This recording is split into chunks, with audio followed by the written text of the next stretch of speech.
Hey, what's going on? I'm Kemar Brooks, and welcome to Entrepreneurs of Detroit. On this show, you'll get the inside track on what it takes to be a successful business owner. We're going to be interviewing with Todd Michael. He's the owner of Facets Design Studio and Fine Jewelry. Keep in mind, we'll be down at Stellar's Coffee Shop, checking in with them, trying to see what it takes to run the coffee industry. Keep it locked right here, Detroit, and let's get busy.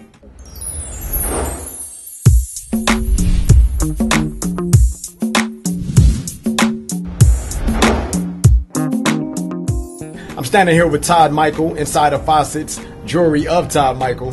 Did I say that right? I think I got it wrong. Nevertheless, we're having a good interview, a good time. We've been talking about engagement rings, and he's trying to help me pick out something for my lovely lady, Nadine. Hey, boo. But nevertheless, Todd, tell me, how did you get started in this in the jewelry business? Well, much like you were talking or giving a shout out to Nadine there. Many years ago, I was in the fur business and leather. I moved down from a farm way up north, so this was all new to me. And I came down here kind of poor and, wide-eyed and learning and everything like that. And I went in with the lady that I was dating into a jewelry store in Dearborn. And as we're looking around through the showcases, kind of like what you're doing now, and you're saying, oh, the most expensive ring? And I said, no, the second. Well, she managed to pick out the most expensive ring in the store. Uh-oh. It was gorgeous. It had a round diamond in the center, and it had two little rubies on either side that were trillion-shaped. And not knowing, what the expenses were and anything like that, I kind of said, oh, that's kind of cool. Let's take a look at it. And she put it on and everything like that. And the lady says, that one's just around $19,000. And this is like 27 years ago. And I'm sitting there thinking, okay, $19,000. I think my dad paid $15,000 for our house when we moved into it. So $19,000 for a ring just seemed ridiculous. And especially, working the kind of job that I did. So it was something that kind of intrigued me, that something so small had so much value. So I ended up looking around, and I found a guy in Rochester that taught jewelry classes. Okay. And because I was working a full-time job, I actually got a hold of him, and I would meet him for lunch every week, and we'd talk about different gemstones, and we'd carve a ring out of wax, and he'd show me how to do it, and I'd go home and play with it for a little bit, and I'd bring it back to him the next week, buy him lunch, and he'd tell me what I did right or what I did wrong, and push came to shove over the years that the store that I actually went and looked at that ring in, I went back and interviewed and got a job with them and worked for them. Yeah, seriously. It's too funny. I mean, you can't plan it any better than that. And I worked for them for 3 years. And then after that, opportunity struck, and I ended up buying the store here from a reputable chain store, like local one, and they're in Wyandotte, Monroe, and somewhere else, like Tecumseh, and in Detroit. And they were just phasing out this location, and I bought it with a partner in 1990. Wow. Yeah. It's a great story. It's probably one of the best stories I've heard. But you didn't say, did you manage to get the $19,000 ring? No. Thank goodness she broke up with me before I had to afford that. The agony, the pain. Well, it's better to be afterwards than before. Yeah. Okay. Todd, I got a question from Facebook. Someone named Julianne wanted to know, what's the origins of your diamonds and if they have exclusive pieces? I think you answered the exclusive pieces part, but as far as exclusive designs for the store, definitely. Over the years, I have actually created designs and won awards for my own designs. There's a few pieces, not much diamond, for colored stones, because that's what I could afford to do in the categories that I was in. But I've won awards for jewelry design here in Michigan. Wow, that's what's up. And then to go, the next part of that question was, where did the diamonds come from? Most diamonds come from Africa. Okay. There is always some concern about blood diamonds or conflict diamonds. There are different origins that can be documented that you can say, I want to make sure that I buy a diamond for Nadine that's not from Africa. What can I do to guarantee that? If you're open to a lot of ideas, I could say, let's go look at a cognac colored diamond or a yellow diamond, because typically, probably with over 95% guarantee, those are going to come from Australia, because that is typical of that particular area. There is a mine that happens during the winter time in Canada underneath the polar pack, Ice Road Truckers, they're actually shipping mining equipment into this diamond mine that happens, and you get a certificate with the stone that says, this is when it was mined, this is how much it weighed, this is who cut it, this is when it was cut. You get like a little birth certificate that you do when you have a baby the same way, so you know that that stone came from somewhere else. Okay. Diamonds come from Russia. There's not as much coming out of that area yet, but you can still get material that comes out of those areas. But if you want to make sure that your stone is not coming from there, you can even go down to Tennessee and mine your own stone if you want. It might not be very big, but you would know that it's not coming from somewhere else. All right, this may be a silly question, but I'm going to ask it anyway because that's what I do. I barbecue. It's the summertime. And I have charcoals. Yes. Now, I always heard that diamonds come from charcoals. And if diamonds come from charcoals, can I just like keep the bag and put it under some type of gamma ray light or something and make me some diamonds? Well, I think... Don't wait before you answer. Just be easy on me because that'll be a great way to make some extra money on the side. Well, I'm thinking what you could do is maybe you could do that for Nadine, like Fred Flintstone with a big charcoal briquette on it or something like that. It's the thought that counts. Yeah, you try that one.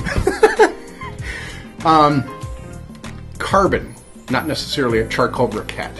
Okay. But carbon, under extreme pressure and extreme heat, crystallizes to clear. So will your charcoal briquette, flaming it up with a lot of charcoal lighter fluid in the backyard and crunching it in a vise? It's not going to work. Even if I like sit it under the mattress for 3 years, it still wouldn't work. Well, nobody knows for sure how long it takes for a stone to do that, but I'm not sure Nadine's going to wait that long. Yeah, I don't think she's going to wait that long either. So what are some of the things that stresses you out being an entrepreneur and owning your own business? Wow, that's actually a good question. I would have to say it's probably just the economics of the city at this particular point. Being here as long as we have, we've seen it ramp up a couple of times and we've seen it ramp down a couple of times. But the beauty of being an entrepreneur is the fact that you're not waiting for the world to come back to you more times than not. So in this particular instance, being an entrepreneur, being in Detroit, being in manufacturing or whatever you kind of want to say your shtick is going to be, as things started to downturn, we started looking into other things. I'm almost 50 years old. I don't sit back and say, we're just going to wait for somebody else to come in and I'm going to have an opportunity to sell them something. I'm going out and I'm looking into technology and I'm learning as much as what I possibly can. It's funny as younger people like yourself come in and they say, oh, I want to send something to you. Do you have an email address? I'm like, who doesn't have an email address? I think I asked you that when I met you. Yeah. It's kind of funny because I sit there and think, you're a whippersnapper. Like, who doesn't have? But keeping up on technology and doing three-dimensional milling and three-dimensional designs and then also learning that the market is demanding other products in other things that will be for the right customer at the right time. Not everybody that's getting engaged now is looking for a big diamond. It's definitely for some people, but not everybody like that. It's colored stones are fine. Pearls, I don't know why, are fine. I love pearls to death, but they're not very strong. They're not going to hold up forever. But, some people's relationships only last that long, so I guess maybe that works out well for them. That's funny, Todd. We'll be right back after we pay some bills. And after we pay some bills, can somebody out there please help me pay mine? We'll be right back with more Entrepreneurs of Detroit.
Hi, I'm Carmen. Welcome to Joy Shoes, where we are more than just shoes.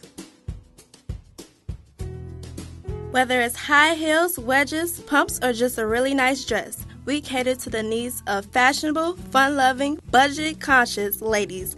We are conveniently located at 29538 Northwestern Highway in Southfield near 12 Mile. Call 248-356-SHOE. Ask about our First Lady special.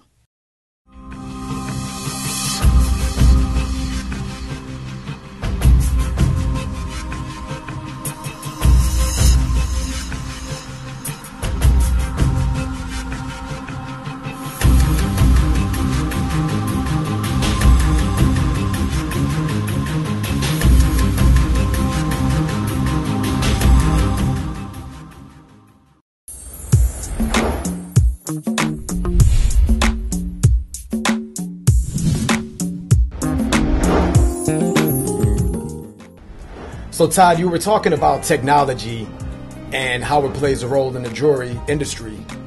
Explain that a little more. It's hard to believe. Even over the years, people think that jewelry is something as simple as you walk into a store and you pick up a ring and you say, "Oh, Nadine needs a size 7." "Oh yes, sir. Let me pull the size 7 out of the drawer," because they have all the finger sizes. That's kind of the thought process behind it, but nobody realizes it's true, because most of your chain stores, or 90% of your stores, are linked together in some way or another, so they have an ability to have a lot more inventory than a store like ourselves that custom makes what a customer is looking for. And that's the advantage of technology. When a customer walks in the door, and this particular ring that we were looking at, if she came in and she said, "Oh, I really like that," and you pick it out and you say, "I really like that, but 12 is too much for what I really want to spend. Right. Can I do something for 5 or 6? And likewise, can I do something for 30 or 40? This has to be scalable. And with technology the way that it is, as we all know, you can grab a picture in Photoshop or in any program, grab a little corner of the thing, drag it down to the right, makes the picture bigger. True. Technology basically works the same way in jewelry.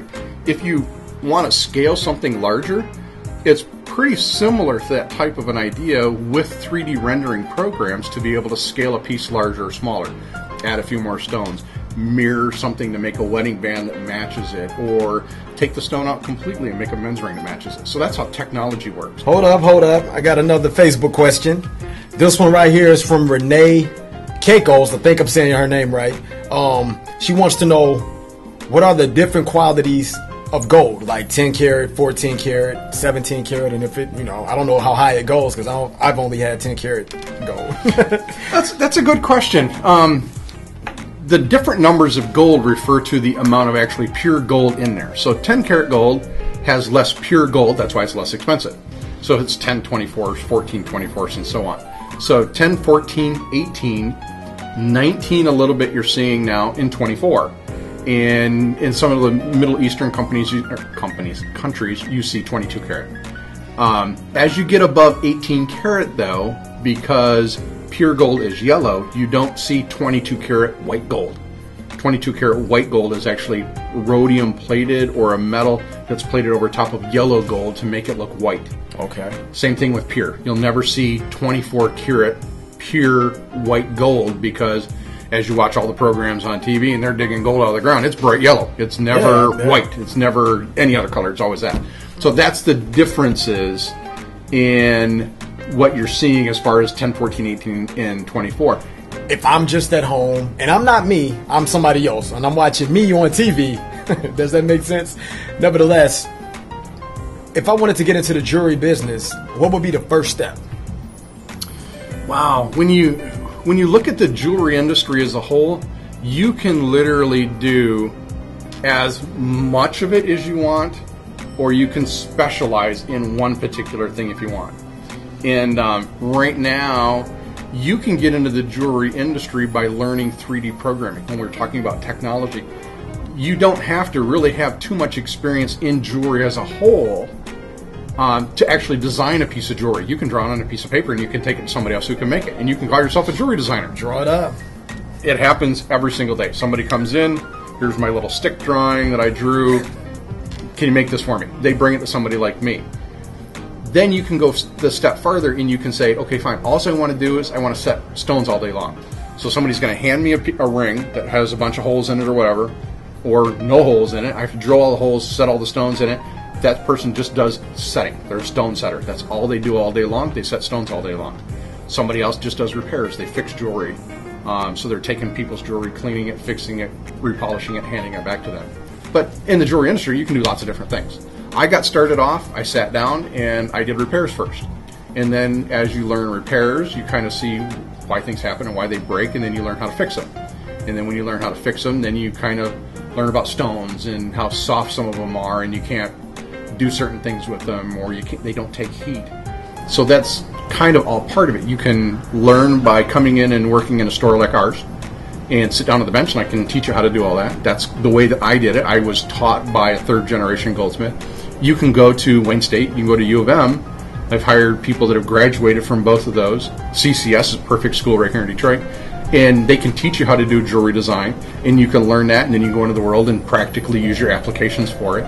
You can do computer design. You can learn that at home, sitting, in front of the TV all day long. I kind of learned a couple of the programs myself that way. Wow. So you can get into the jewelry industry a lot of different ways. If you wanted to say, okay, fine, I want to open a jewelry store, just be prepared to take an awful lot of money and make a little bit of profit over a long period of time. Because most of the time people don't come in and say, oh, I want to buy a piece of jewelry, and you have, I got one ring in my showcase because that's all I can afford to open my store with is one piece of jewelry. You have to have a lot of variety. Got it. And so from that standpoint, if you're going to open a store, it takes a lot of money to do that. Showcases, security, lighting, safes, all the rest of that stuff. But you don't have to be a store owner. You can do jewelry design and do art fairs, which we do art fairs. You can do jewelry design and be on the web. So it's all in what you want it to be. Final question. Todd, if you had to battle a giant, what weapon of choice would you use? Wow. Is the giant going to be female or male? You pick, you decide. Well, if she's going to be female, and her name's Natalie, I would probably pick a diamond ring like this, because this would soothe even the wildest beast's nerves. It's true. Okay. Any other giant that I've seen on the planet, like Godzilla or any of them, I would have to pick either one of my ex-wives' mothers. They both could battle the heck out of anybody and beat me to death most of the time, so I would probably vote for that. Okay. All right.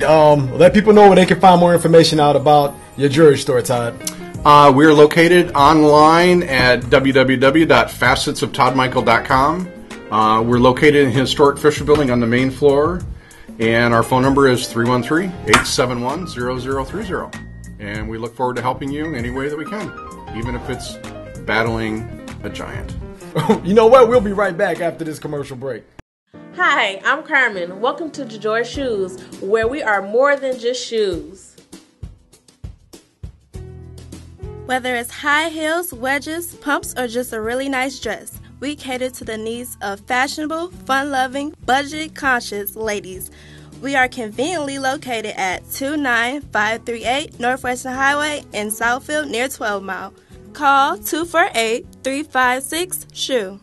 Ask about our First Lady special.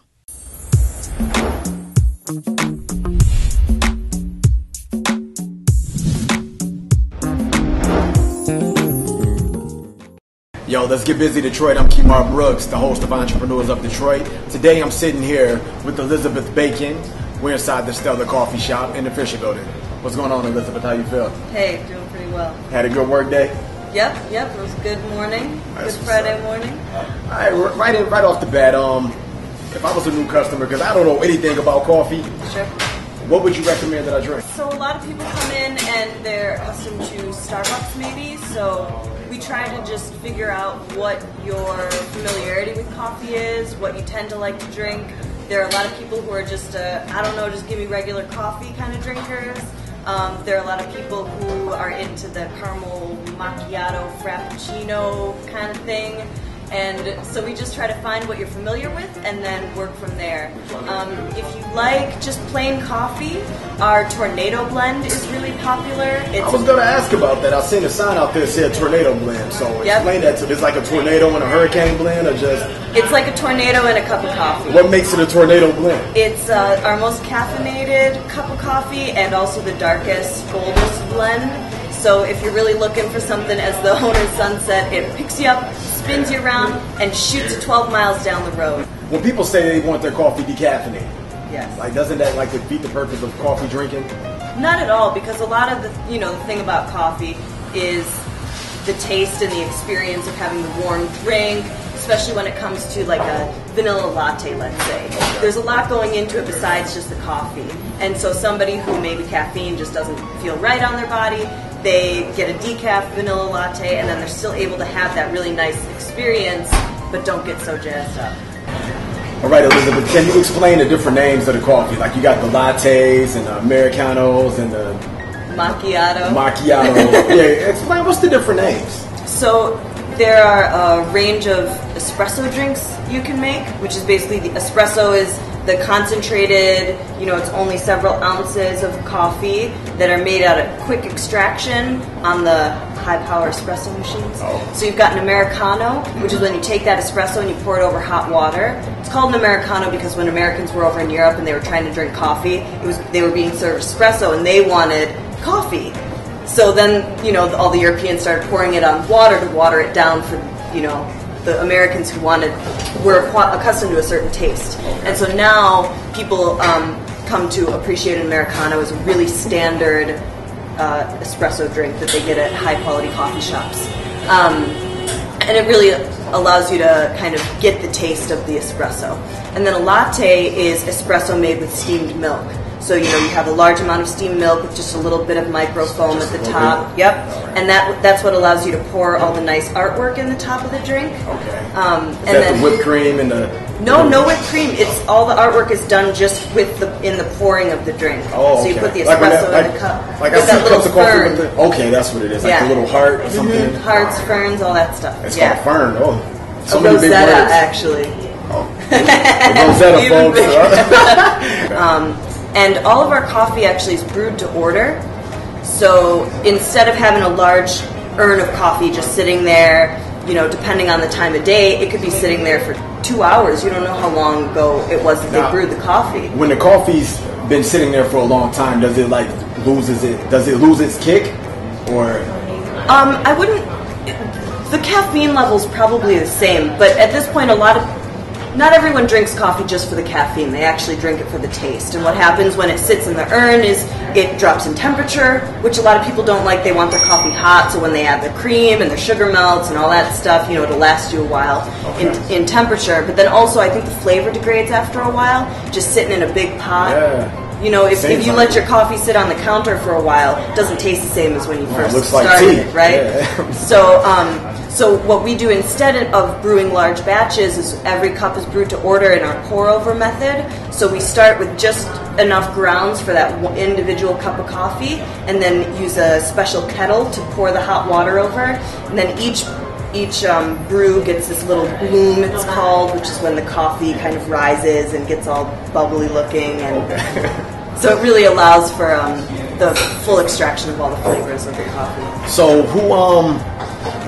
who delivers the coffee? Like the coffee beans, or is it like different types of beans? Like our roaster is Cadillac. They're a local company. A lot of people are familiar with them, and they roast. We have a special kind of section with them, and we have our own beans that they roast for us. So we have a Stella House blend, we have a Tornado, a French roast, a hazelnut cream, vanilla cream, Cycler's breakfast choice. That's what's up. Yep, and then they crafted a special espresso blend for this location specifically. So that was pretty nice. Last question, where can people find more information out about Stella Coffee? We have a Facebook page. That would probably be the best way to find us. Yep. Everybody's on Facebook. So yeah, everybody's on there, and it's kind of fun to interact with, and it's easy for us to keep people updated on what's going on, send them pictures and stuff like that. Yeah. All right, what I said, that was the last question, but final question. Can you make me a coffee? Can I get a caramel mocha to go? Absolutely. I appreciate that. I'll draw you a little heart on there too. I want the heart. Hey, Elizabeth Bacon, we're in the Stellar Coffee Shop, Kemar Brooks, Entrepreneurs of Detroit. That was a very good show we had today. For more information about Entrepreneurs of Detroit and how to be a guest, make sure you check us out on the web at www.osomanonline.com. And don't forget to friend me on Facebook at Kemar Rondre Brooks.